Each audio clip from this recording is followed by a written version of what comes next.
Magandang umaga, narito na mga unang balitang hatid ng GMA Integrated News. Dinagsa ang diskwento caravan sa Cagayan de Oro City na nagbebenta ng dekalidad na bigas na pasok sa itinakdang price ceiling ng gobyerno. Sa Batangas City naman, nabulabog ang ilang residente dahil sa sawa.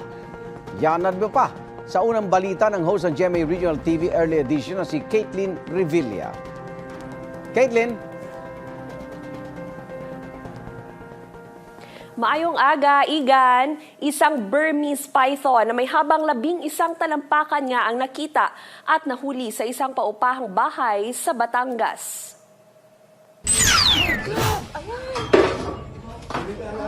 Nabulabog ang ilang residente sa Barangay 21, Batangas City dahil sa nakitang sawa sa kisame ng isang paupahang bahay. Ayon sa City Environment and Natural Resources, isang Burmese python na may haba na 11 talampakan ang nakita ng mga residente. Maaari na someone na malapit ay may nag-aalaga dyan and eventually nakawala. Possible din kasi na baka gutom yung ating Burmese. Possible na nagdaan siya sa kanal paghahanap ng mga itong mga pagkain na ito. Natakot din ako kasi, pero nakumalmante ako nung makita kong sawa. Dahil kung yun italbos tubo o kaya ikobra, matatakot ako. Baka pumasok din eh. Manlilingkis na yun, ay ang haba eh. Ayon sa mga rescuer, agresibo ang sawa ng madatnan nila. Nahuli naman ito at na-turn over na sa City Environment and Natural Resources para sa kaukulang aksyon.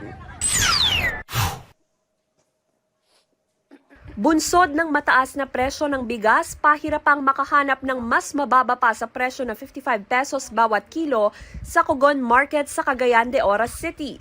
Kaya ang Department of Trade and Industry Misamis Oriental may programang diskwento caravan katuwang ang lokal na pamahalaan para sa ibinibentang murang bigas. Dito, pwedeng makabili ng dekalidad na bigas ang mga residente sa presyong 43 hanggang 45 pesos bawat kilo.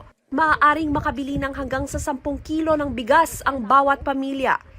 Ang diskwento caravan ay mula Setyembre 11 hanggang 15. Yeah, daw na supplier nga nag-offer dito sa DTI nga ilang ibaligya ang ilang premium at 45 pesos.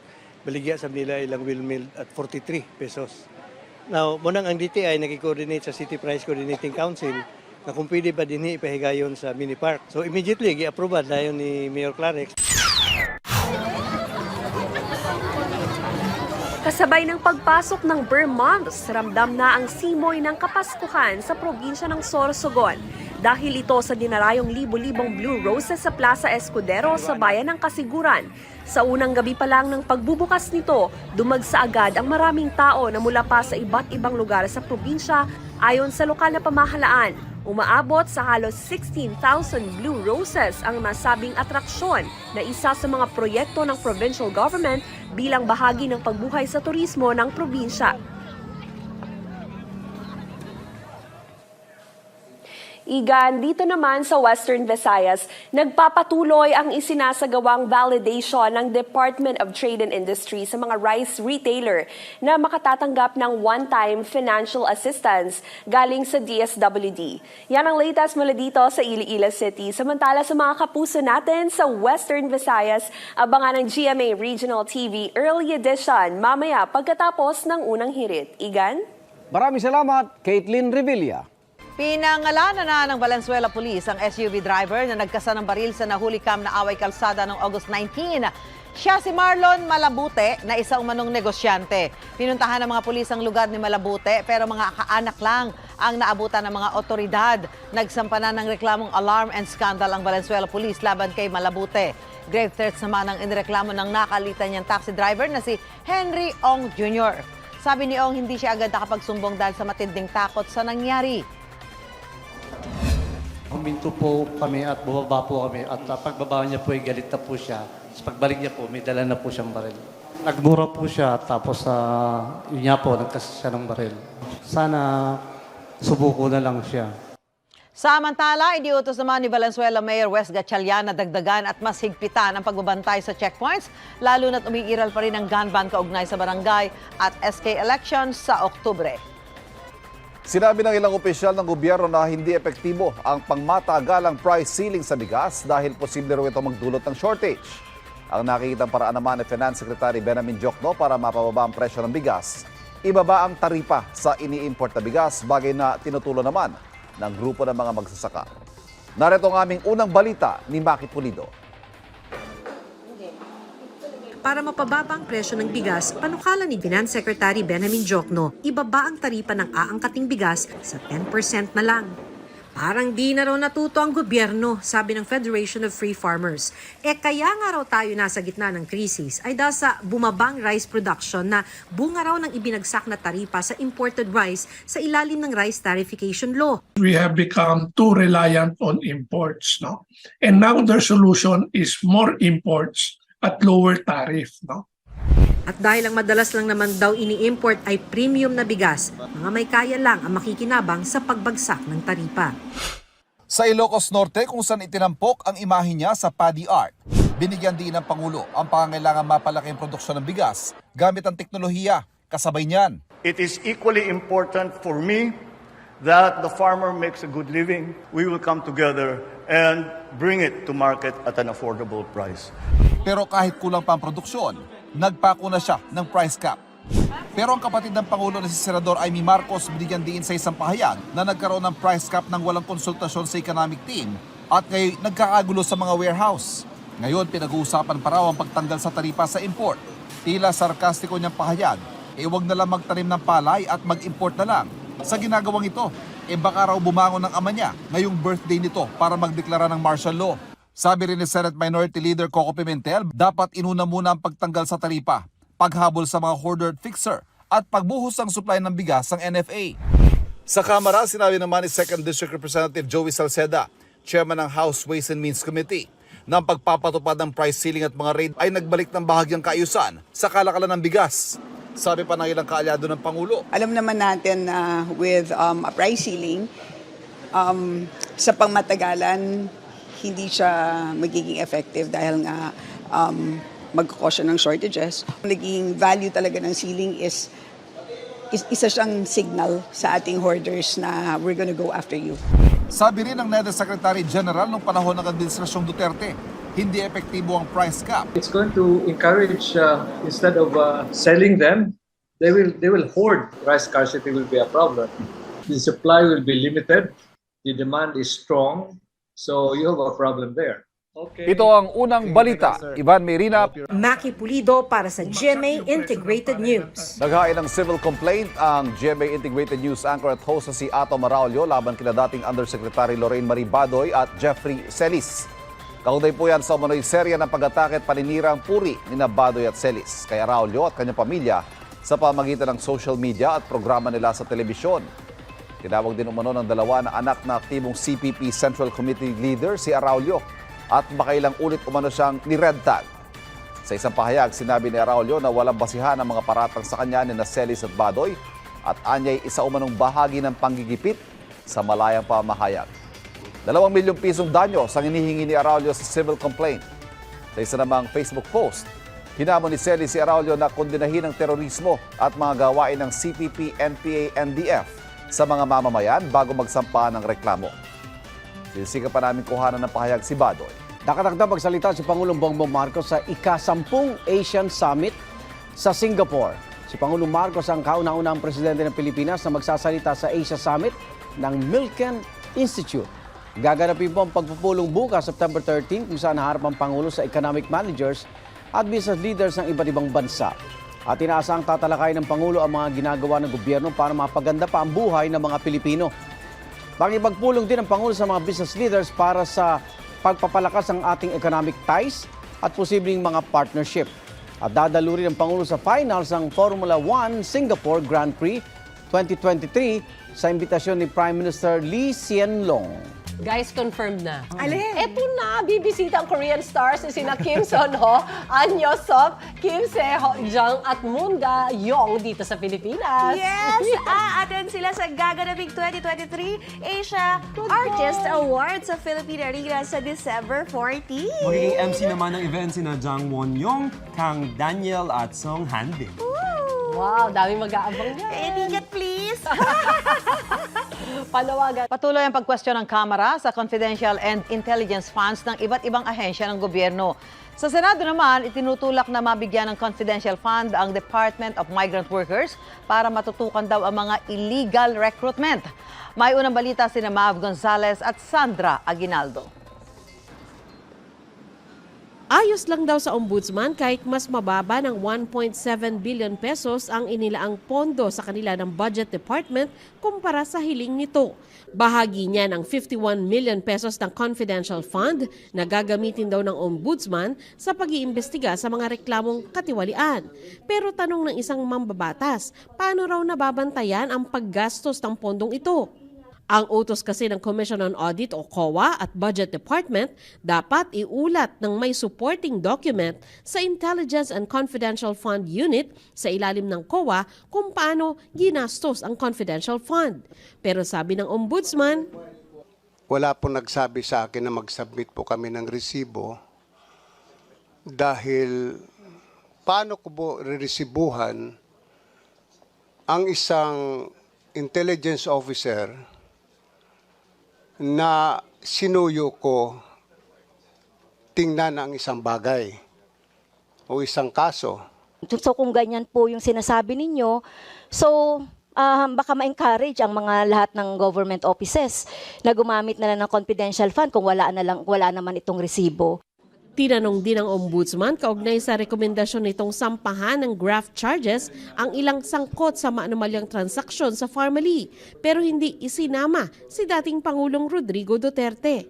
It is said that he prevented some officials to attend the investigation. Would this constitute evidence against the former president?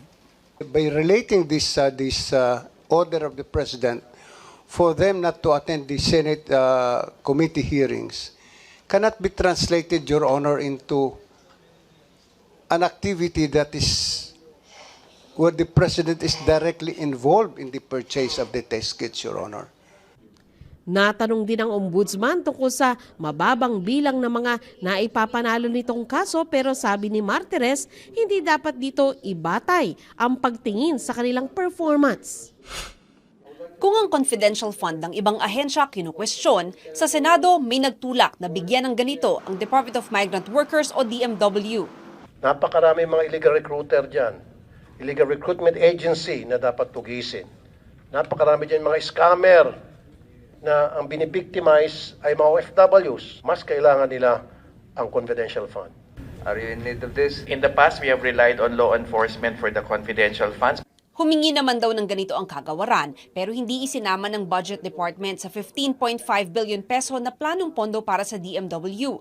Kung magkaroon, pwede itong gamitin sa Migrant Workers Protection Bureau na tumutugis sa illegal recruiters.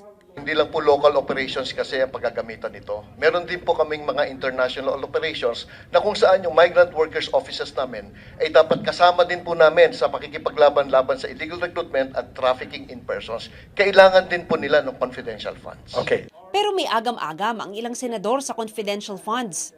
If the Bureau cannot do its part to function and indeed would ask for confidential fund, then I have to be convinced first because this is just the first year of the implementation. I have yet to see the rationale and basis for it. Maging example tayo na civilian departments, do not do this. Dapat iwan na lang natin sa mga those departments or agencies that are concerned in national security. Okay? Mr. Chair, yes. I will be bereft of my personal honoring of Sec Toots if I don't put this on record that when she was alive, she was against also taking in confidential funds for the DMW because she believed that within our mandate and if we work with law enforcement agencies, we will be able to do this mandate. Sabi rin ni Senate Minority Leader Coco Pimentel, dapat nga bawasan pa ang mga ahensyang tatanggap ng confidential at intelligence funds. Tatalakayin muli sa susunod na linggo ang panukalang budget ng DMW. Ito ang unang balita. Mav Gonzalez, Sandra Aguinaldo para sa GMA Integrated News. Delikado at pananakot, yan ang tawag ng AFP sa pangaharang ng China Coast Guard sa resupply mission ng Pilipinas sa Ayungin Shoal. Sa Bajo de Masinloc naman, sa labas pa rin ang bahura nakakapangisda ang mga Pinoy dahil kontrolado raw ng China ang loob nito. May unang balita sina Joseph Morong at Chino Gaston. Nasa mukha na ng mga crew at mamamahayag ang usok mula sa barko ng China Coast Guard sa sobrang lapit nito sa BRP Sindangan. Mabuti na lang, nakaminor at nakaiwas ang BRP Sindangan kung hindi baka nagsalpukan ng dalawang barko sa gitna ng resupply mission ng Pilipinas paayungin shoal na nooy hinaharang ng China Coast Guard. Kinat po tayo na alam natin labag po yan sa international na mga panuntunan patungkol sa safety ng paglalayag dito sa karagatan. So, hello! How are you? How are you? Sinubukan natin mag-communicate. Ni hao! Okay, makikita natin. Nagbi-video din sila sa atin, no? Ganun kalapit. At, peace? Isa ang GMA Integrated News sa piling media na pinayagang makasama sa resupply mission noong Biyernes. Personal kong nasaksihan ang nangyaring patintero sa dagat sa paulit-ulit na pangaharang ng mga barko ng China sa dalawang barko ng Philippine Coast Guard at ang ini-escortan nilang dalawang supply ships.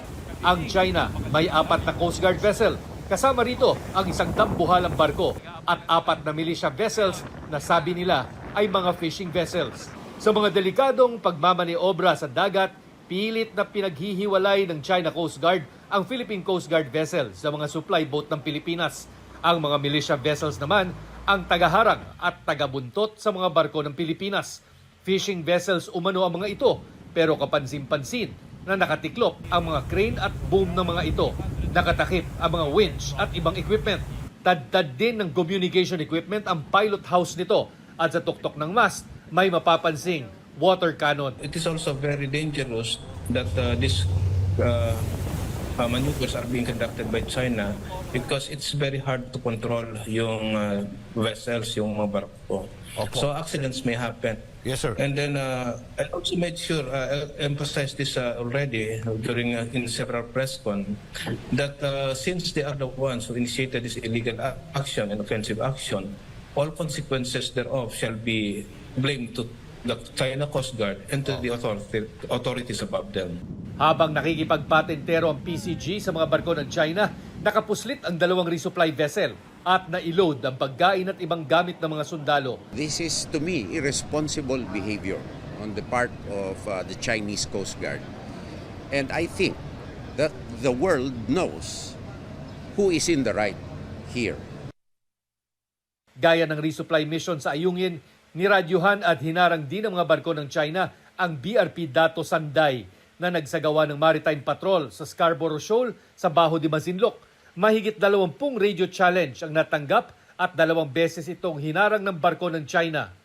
Pero nagtulong-tulong ang mga bangka ng mga mangingisdang Pilipino para harangin ang mga barko ng China Coast Guard hanggang makaangkla ang BRP Dato Sanday malapit sa Scarborough Shoal.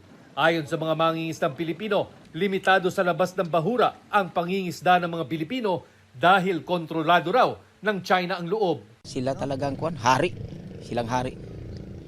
Kawawa kaming mga Pilipino. Kawawa talaga. Maniwala ka, grabe.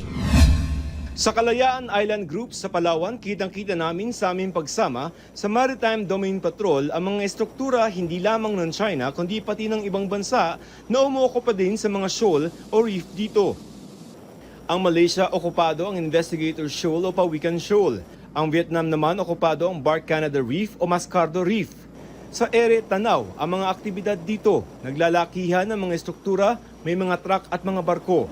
Sa Calderon o Quarteron Reef na okupado ng China, kitang-kita ang mga tila lighthouse, mga kalsada at gusali. Katapat natin ngayon yung isa sa mga artificial islands na hawak ng China, yung Fiery Cross. At kung titingnan nyo, yung mga pasilidad dito sa mga artificial island na yan, ay aakalain mo na mga syudad sila sa gitna ng laot. At doon sa bandang kanan, makikita natin yung pulutong ng mga Chinese vessels. Sa Kalayaan Island Group, pinakamaraming lugar ang okupado ng Vietnam na nasa 38, sunod ang Pilipinas na 9 at China na 7. Meron din ang Malaysia, Brunei at Taiwan. Ayon kay AFP Chief of Staff General Romeo Browner Jr. na pag-iiwanan na ang Pilipinas ng ilang taon at dapat daw mas gastusan ng lalo ang pagpapaganda ng features na hawak ng Pilipinas. Ito ang unang balita, Joseph Morong. Chino Gaston para sa GMA Integrated News. Hinatak ng mga tauhan ng MMDA ang ilang motorsiklo, tricycle at jeep na iligal na nakaparada sa Quezon City. Pati mga nakahambalang sa bangketa kinumpis ka rin. Yan ang unang balita live ni James Agustin. James, saan yan? Van, good morning. Nandito tayo ngayon sa ilang kalsada dito sa Barangay Tatalon sa Quezon City kung saan nagsasagawa ngayong umaga ng operasyon ng mga tauhan ng MMDA. Sa Caliraya Road, Ivan, kanina may pick-up at dalawang motorsiklo na nakaparada sa kalsada. Pagliko naman sa Elga Street, tumambad ang mga sasakyan na naka-double park kahit one-side parking lang ang pinapayagan sa lugar. Maraming motorista ang natikitan. May mga dumating ang drivers sa palugit na oras na ibinigay ng MMDA. Ang mga wala namang driver, tinutulad ng ilang motorsiklo, tricycle at jeep. Pinagkukuha rin ang mga nakatambak sa bangketa tulad halimbawa ng ilang sidecar at kariton. Sabi ng MMDA, mahalaga na walang mga nakahambalang sa mga naturang kalsada na nagsisilbing alternatibong ruta. Doon din dumaraan ng ilang sasakyan na patungong Skyway. Pang-apat na beses na raw sila nagsasagawa ng operasyon sa lugar pero parehas na problema pa rin ang naabutan nila. Hindi nila madaanan dahil punong-puno ng obstruction. May one-side parking dito, kalahati ng buwan, magkabila. Unfortunately, despite that fact na may one-side parking na, pinaparkan pa rin yung kabila. And makikita nyo, pati yung sidewalk na o-obstruct. Yung mga mag-aaral, may mga dumadaan dito mga estudyante, hindi makapaglakad sa bangketa.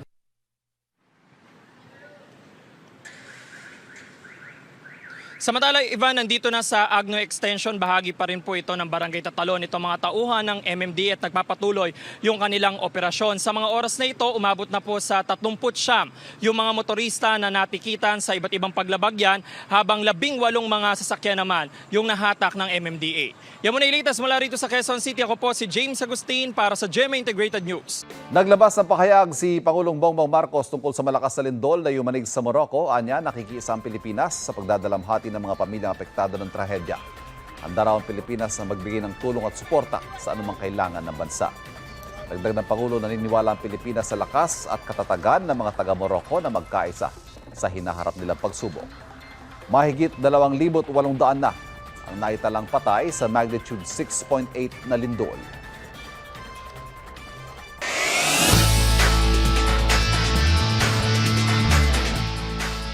Handa raw muling sumabak sa Olympics ang NBA all-time leading scorer na si King LeBron James. Sa ulat ng Reuters, ready to commit daw sa Team USA si LeBron para sa 2024 Paris Olympics.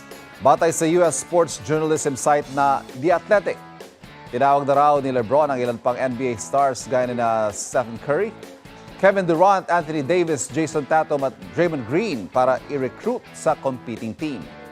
Matatandaan si James ang nanguna sa team para maipanalo ang ginto noong 2008 Beijing at 2012 London Olympics.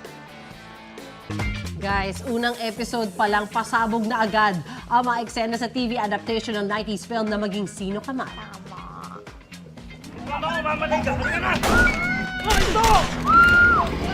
Exciting! Action-packed ang unang pagkikita ni Monique at Carding, mga karakter ni Barbie Forteza at David Licauco. Heavy drama naman ang hatid ng eksena ni Barbie with Jean Garcia na gumaganap ng kanyang ina sa serye. Top trending din kagabi ang mga hashtag na Maging Sino Ka Man GMA at MSKM World Premiere. Ang fans hindi naman mapigilang kiligin sa bardahan eksena ni Barbie at David. Sino ka ba? Sino ka ba? Sino ka ba? Ayos ka ba nalalaki? Ayos ka na naman na buhay. Ako buhay ka, di ba? Ang kapal na mukha mo!